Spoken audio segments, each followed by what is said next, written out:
말씀의 제목은 정의, 쉼, 순종입니다.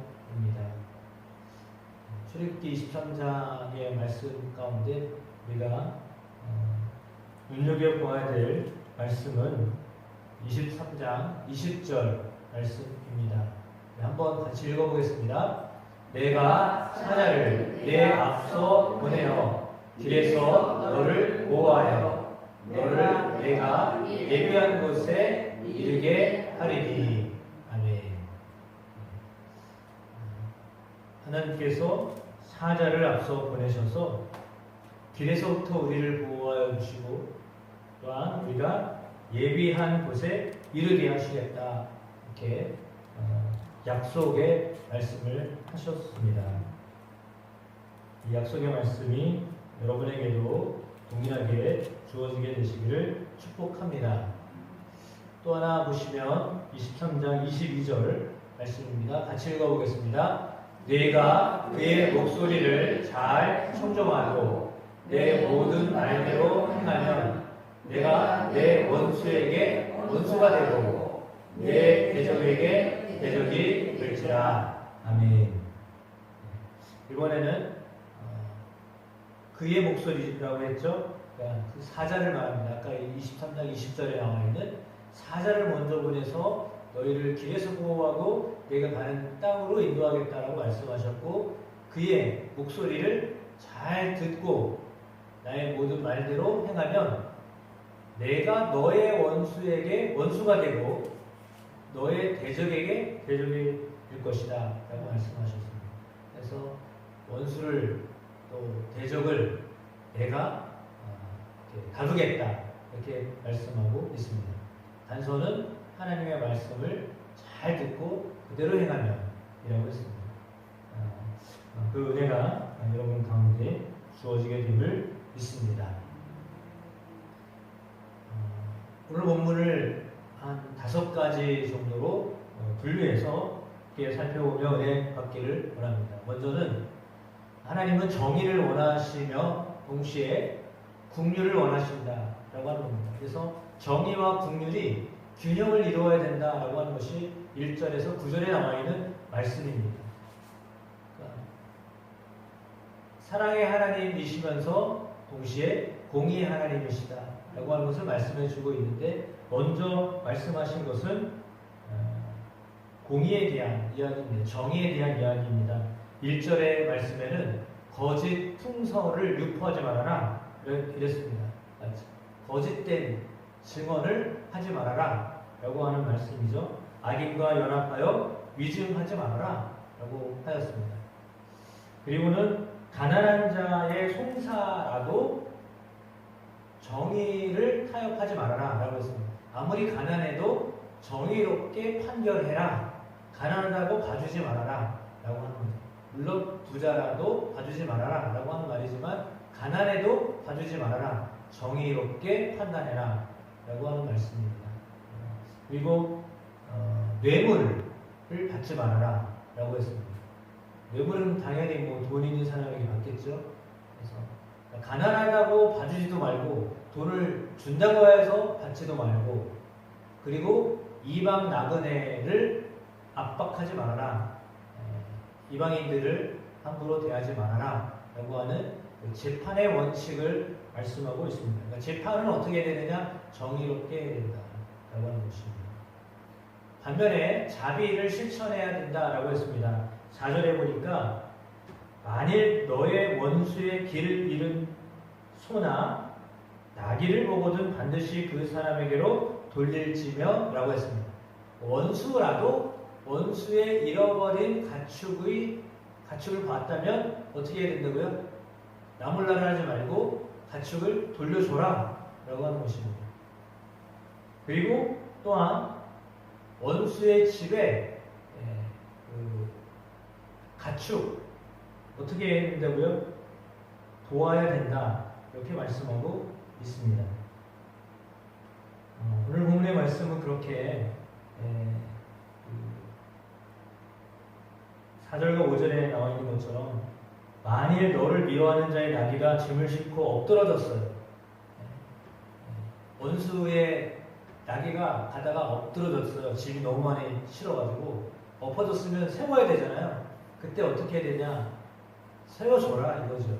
아무리 원수가 원수의 나귀라 할지라도 그 나귀가 그렇게 자빠졌으면 다시 세워줘라 라고 하는 것입니다. 원수라도 미워하는 사람이라도 그렇게 하지 말아라. 원수라도 사랑을 해야 된다 라고 하는 말씀이죠. 그래서 하나님의 백성은 공의와 자비를 동시에 실천해야 한다 라고 하는 말씀입니다. 원수 갚아야 되겠죠. 근데 그 원수를 하나님이 갚으시도록 맡기셔야 되고, 우리는 정의를 행하되 그러나 아무리 이렇게 안 되어 가는 모습을 보더라도 박수치지 말고 기뻐하지 말고, 그가 잘못됐으면 잘못된 것에서 좀 회복될 수 있도록 도와줘라 라고 하는 거죠. 원수라도 도와야 될 때는 도와야 된다. 참 쉬운 건 아닌 것 같아요. 그렇죠? 이 정서상 미워하는 사람, 원수를 대적을 이렇게 하기가 쉽지 않죠. 예수님이 말씀하셨는데 원수를 사랑하라 하셨습니다. 쉬운 거 아닙니다. 정말 쉬운 건 아닌 것 같습니다. 그런데 하나님이 원하시는 것은 원수도 사랑을 해야 된다, 자비를 베풀어야 된다 이렇게 말씀하고 있기 때문에, 여러분 원수는 사실은 가까운 사람이 원수 되기가 쉽지 먼 사람 원수 안 됩니다. 가까운 이웃, 가까운 가족이 원수 되기 쉬운데, 그 가까운 가족과 이웃이 힘들어하면 나오는 척 하지 말고 모른 척 하지 말고 도와라 라고 하는 것입니다. 예수님이 비유를 통해서 말씀하셨듯이 어떤 사람이 예루살렘에서 여리고로 내려가다가 강도를 만났잖아요. 그런데 강도 만나가지고 있는 거 없는 거 다 뺏겼습니다. 없는 건 뺏길 수 없는데 아무튼 다 뺏기고 옷 벗기고 아마 거의 다 죽어가는 상황이에요. 죽일 수는 없고 거의 다 죽어가서, 없다고 하니까 막 계속 더 맞았을 것 같아요. 이거밖에 없냐고 그래가지고 맞았어요. 그래서 거의 죽게 됐어요. 그런데 제사장도 지나갔습니다. 레위인도 지나갔습니다. 누가 그를 돌봤죠? 사마리아 사람이 돌봤습니다. 사실 사마리아 사람은 원수입니다. 지금 정서상 원수입니다. 그런데 그 원수 같은 사마리아 사람이 도와줬습니다. 철저하게 도와줬습니다. 원수 같은 사람이 도와줬거든요. 그래서 질문했던 사람에게 예수님 묻습니다. 내 이웃이 누구냐? 그랬더니 사마리아 사람이라고 말하기도 싫은 거예요. 입에 올리기도 싫은 거예요. 그 이름을. 그러니까 자비를 베푼 사람입니다. 이렇게 말했거든요. 그럼 너도 그렇게 자비를 베풀어라 라고 했거든요. 원수라도 자비를 베풀어라 그 말입니다. 원수라도 자비를 베풀어야 된다. 그것이 하나님 우리에게 들려주시는 말씀입니다. 정의를 해야 하지만 그러나 힘들고 어려울 때는 원수라도 대적이라도 사랑을 베풀어라 라고 하는 것 놓치지 않았으면 좋겠습니다. 두 번째는 안식일과 안식년에 대한 이야기입니다. 먼저 안식년에 대한 이야기를 했습니다. 잘 알고 계신 것처럼 6년 동안은 땅에 파종을 하지만 7년째 되는 해에는 쉬어야 됩니다. 사실 이스라엘 백성들도 안식년을 제대로 못 지켰습니다. 안식일을 지키려고 노력을 했는데 안식년은 지키기가 어려웠던 것 같아요. 왜냐하면 밭을 쉬게 해야 되잖아요. 그러면 사실은 그 해에는 농작물을 이렇게 하지 말라는 얘기거든요. 밭을 쉬어라, 땅을 쉬게 해라라는 거죠. 땅도 쉬어야 된다라고 하는 겁니다. 그러면 그때 자연이 떨어져가지고 나는 게 있잖아요. 다 수확을 해도 그래도 남는 게 있단 말이에요. 그러면 그 남는 걸 어떻게 되냐? 네가 먹는 게 아니라 나그네가 먹게 해라, 가난한 이웃이 먹게 해라. 그리고 그들이 먹다가 또 남은 건 어떻게 되냐? 들짐승이 먹게 해라 라고 하는 겁니다. 그러니까 7년째 되는 해에는 자연이 나오는 소산물인데 그것은 내가 취하지 말고 가난한 사람이 취하도록 해라 라고 하는 것은 하나님이 그만큼 그 어려운 사람들을 생각하고 계시다라고 하는 거거든요. 그러니까 그 정신을 놓치지 말아라라고 하는 것입니다.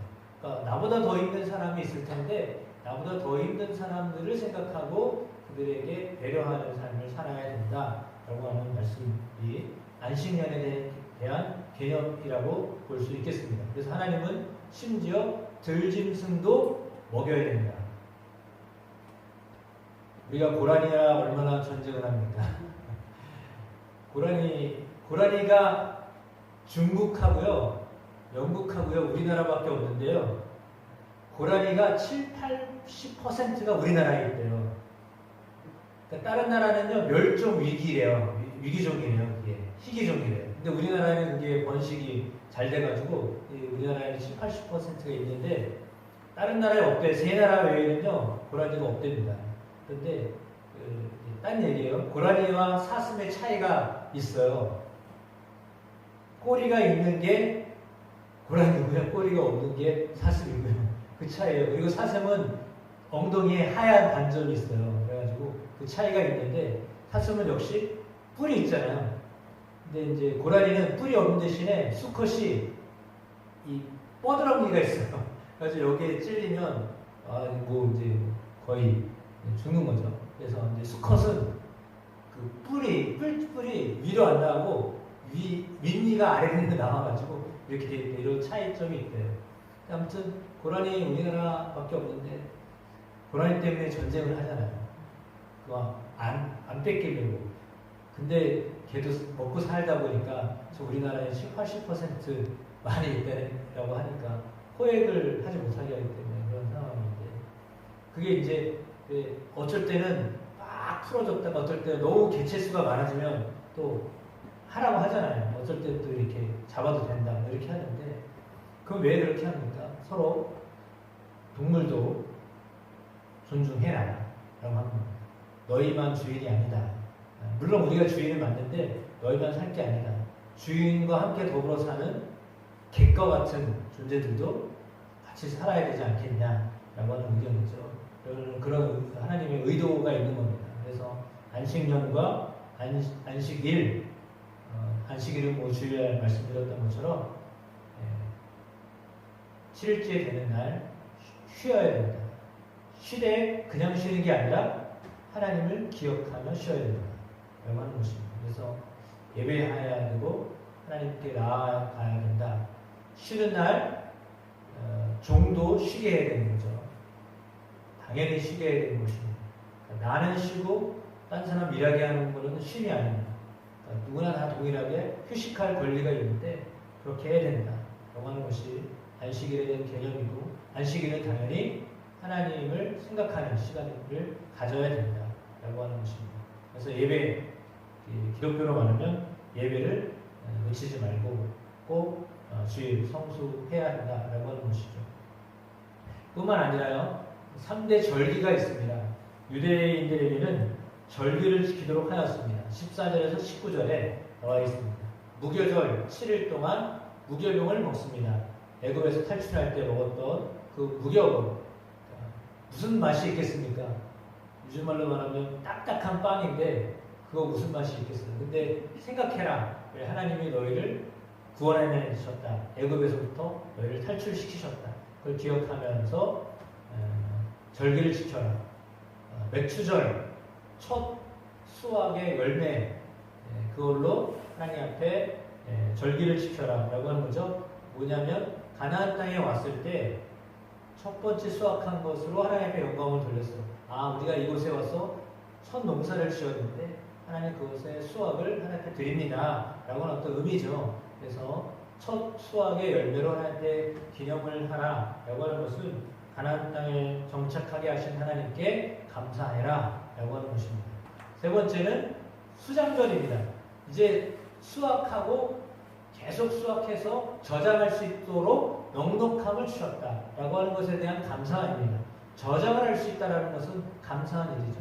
그래서 너희가 많은 곡식 열매를 거두어서 창고에 드릴 수 있다라고 하는 것에 대하여 감사히 여겨라 라고 하는 것과 더불어서 초막절, 40년 동안 이스라엘 백성들이 초막을 짓고 살았는데 그럼에도 불구하고 그들이 그곳에서 그렇게 건강하게 하나님이 지켜주시고 인도하셨다라고 하는 것에 대한 이런 절기를 지켜라. 그래서 무교절, 맥주절, 수장절, 초막절 같은 말이에요. 그것을 반드시 지켜라. 남자는 3번 성소에 나와야 된다. 그것이 이제 절기에 대한 말씀인데, 절기에 대한 말씀은 이스라엘 백성들의 어떤 과거에 하나님이 행하셨던 일들과 관련되어져 있는 것입니다. 마지막으로 하나님의 보호와 약속에 대한 이야기입니다. 오늘 본문에 아까 읽었던 23장 20절 말씀, 내가 사자를 내 앞서 보내어 길에서 너를 보호하여 너를 내가 예배한 곳에 이르게 하리니 라고 하였습니다. 하나님의 사자는 예수 그리스도를 상징합니다. 예수 그리스도를 따라서 우리를 인도하시겠다라고 말씀하고 있습니다. 길이 되시는 분이시기 때문에 그분을 따라서 하나님의 나라에 이르게 하십니다. 그분을 따라서 우리가 거해야 될 안전한 곳에 도착하게 하십니다. 그 사자가 우리보다 먼저 앞서 행하게 하겠다라고 말씀하셨습니다. 그래서 그리스도를 따라가면 우리에게 예배한 곳에 도착하게 하십니다. 그것은 약속의 말씀입니다. 뿐만 아니라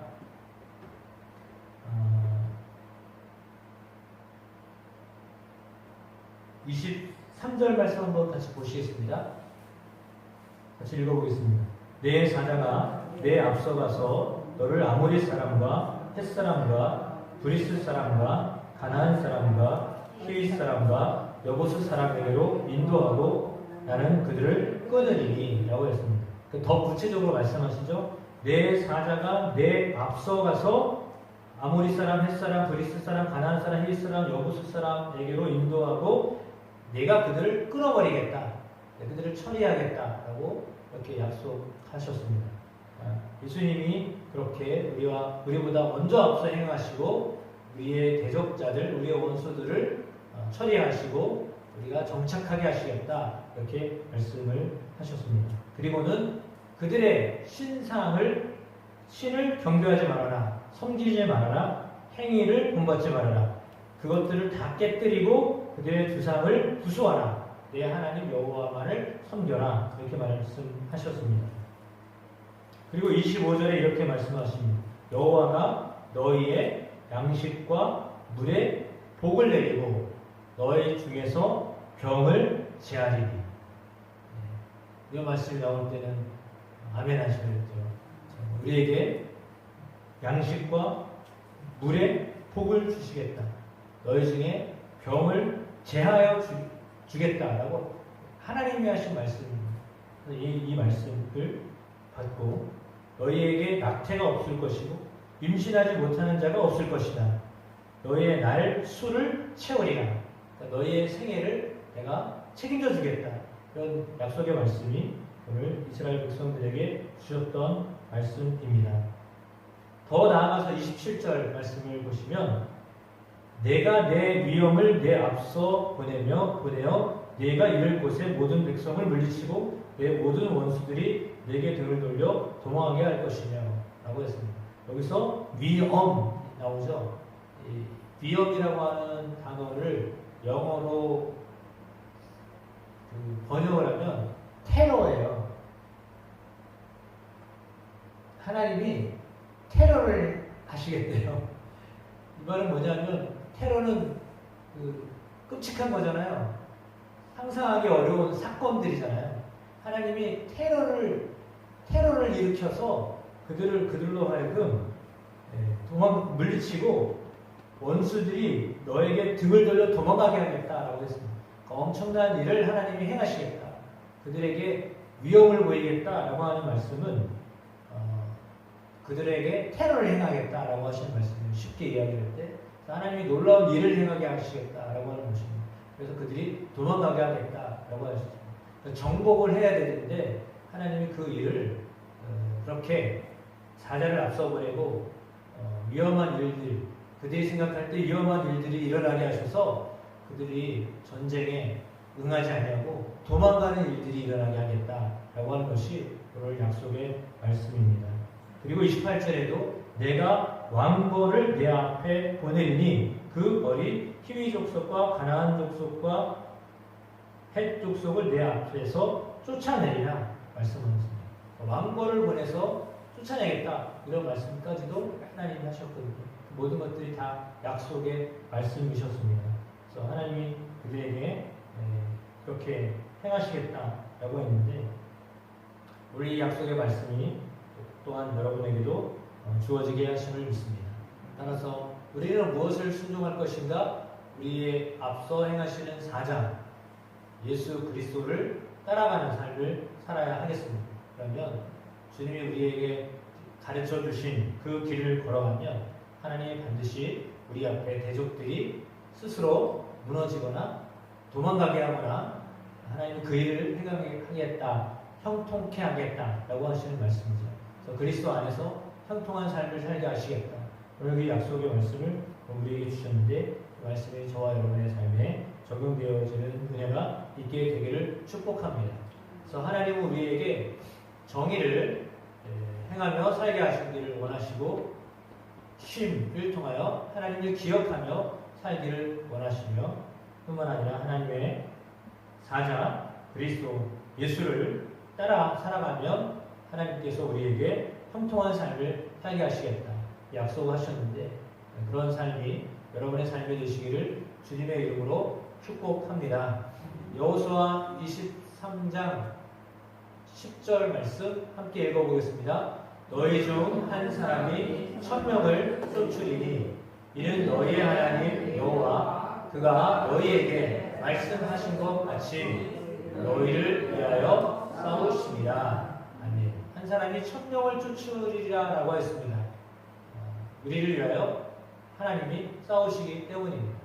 디도 3장 5절로 8절 말씀 마지막으로 함께 읽어보고 설교를 마무리하도록 하겠습니다.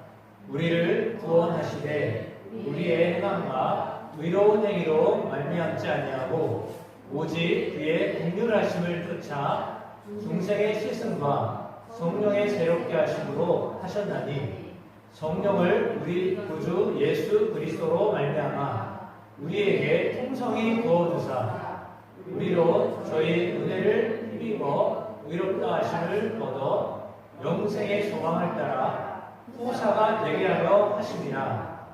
이 말이 이쁘도다. 원컨대 내가 이 여러 것에 대하여 굳세게 말하라. 이는 하나님을 믿는 자들로 하여금 조심하여 선한 일을 힘쓰게 하려 함이라. 이것은 아름다우며 사람들에게